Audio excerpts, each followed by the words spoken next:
Hello everyone, welcome back to my channel. আশা করি আপনারা সবাই ভালো আছেন। আলহামদুলিল্লাহ আমিও অনেক ভালো আছি।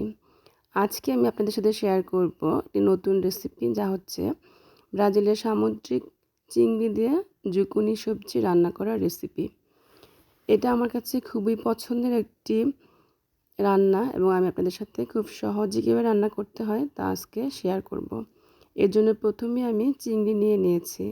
চিংড়ি মাছগুলোকে কেটে কুটে ধুয়ে পরিষ্কার করে নিয়েছি এবং চিংড়ি মাছগুলো দিয়ে জুকুনি রান্না করার জন্য 3টে বড় সাইজের জুকুনি নিয়ে নিয়েছি। এগুলাকে খোসা ছাড়িয়ে কেটে পরিষ্কার করে ধুয়ে রেখে দিয়েছি। এ পর্যায়ে আমি রান্না শুরু করব। রান্না শুরু করার আগে বলছি যে আমার ভিডিওতে অবশ্যই একটি লাইক, শেয়ার এবং কমেন্টস করবেন, এবং যারা অলরেডি আমাকে সাবস্ক্রাইব করেছেন তাদেরকে অসংখ্য ধন্যবাদ। আর যারা এখনও সাবস্ক্রাইব করেননি তারা আমার চ্যানেলটি সাবস্ক্রাইব করে আমার পাশে থাকবেন। এ পর্যায়ে আমি রান্না শুরু করে দিয়েছি। আমি রান্না শুরু করার আগে আমার উপকরণগুলো দেখিয়ে নিচ্ছি। পেঁয়াজ নিয়ে নিয়েছি এবং মশলা যা দরকার তা নিয়ে নিয়েছি। চুলায় একটি প্যান বসিয়ে দিলাম। প্যানের মধ্যে পরিমাণ মতো তেল নিয়ে নিয়েছি। যে যতটুকু তেল খেতে পছন্দ করেন সে ততটুকু দিবেন, কম বা বেশি যার যতটুকু দরকার হয়। প্যানের মধ্যে আমি পেঁয়াজ কুচি দিয়ে দিয়েছি। পেঁয়াজ কুচিটা কিছুক্ষণ ভেজে এর মধ্যে যখন লাল লাল হয়ে যাবে তখনই আমি এর মধ্যে অন্যান্য মশলাগুলো দিয়ে দিব।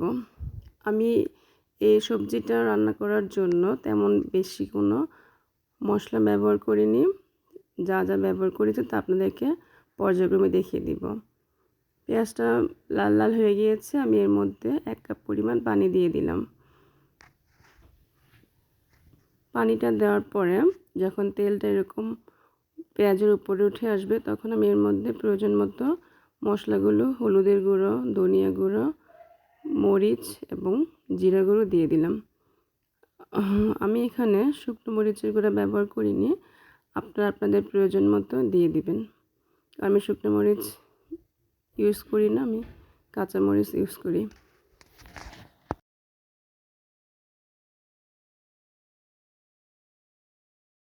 মশলাটা খুব ভালোভাবে কষানো হয়ে গেলে এর মধ্যে 1 কাপ পরিমাণ পানি দিব।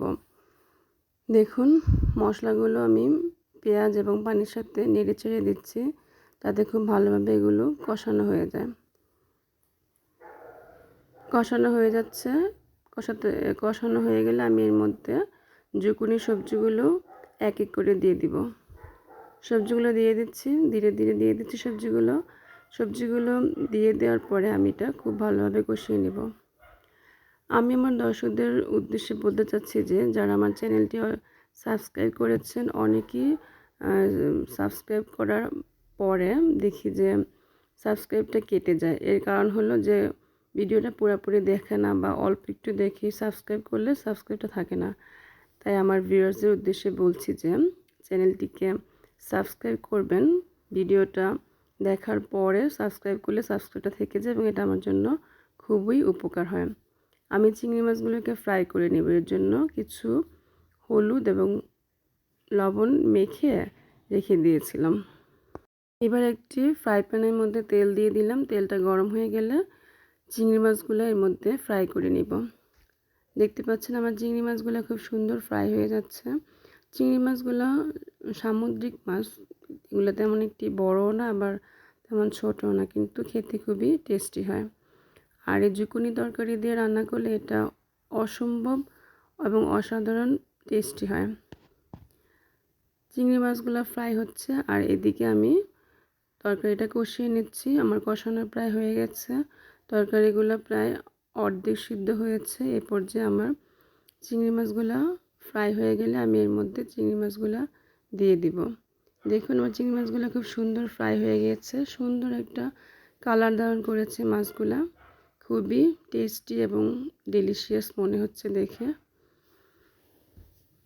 এবং এই পর্যায়ে আমি চিংড়ি মাছগুলো ফ্রাই হয়ে গেলে আমি চিংড়ি মাছগুলোকে তরকারির মধ্যে দিয়ে দিব।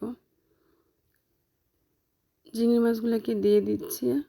চিংড়ি মাছগুলো দেওয়া হয়ে গেলে এর চিংড়ি ফ্রাই করার পরে যে অবশিষ্ট অয়েলটা থেকে যায় সেটাও আমি এর মধ্যে দিয়ে দিব। তাহলে এটা একটা সুন্দর স্মেল বের হবে তরকারি থেকে।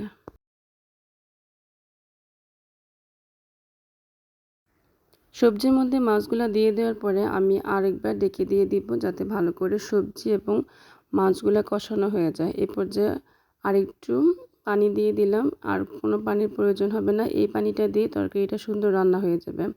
আমার তরকারিটা প্রায় রান্না হয়ে গিয়েছে, অলরেডি রান্না হয়ে গিয়েছে, এবং আমি এর মধ্যে কিছুটা ধনেপাতা দিয়ে দিব, যে ধনেপাতাটা আমি কেটে রেখে দিয়েছিলাম। ধনেপাতাটা দিলে এর থেকে এটা অসম্ভব এটা সুন্দর স্মেল বের হবে, এবং এটা খেতে আমাদের দেশের লাউয়ের মতো অনেকটাই লাউয়ের ফ্লেভার বা লাউয়ের টেস্ট পাওয়া যায় এর মধ্যে। তাহলে আমার চ্যানেলটাকে আপনারা অবশ্যই সাবস্ক্রাইব করবেন এবং আমার ভিডিওতে একটি লাইক দিয়ে আমাকে সামনে এগিয়ে যাওয়ার জন্য উৎসাহিত করবেন। সবাই আমার জন্য দোয়া করবেন। সবাই ভালো থাকবেন। আজ এই পর্যন্তই। আল্লাহ।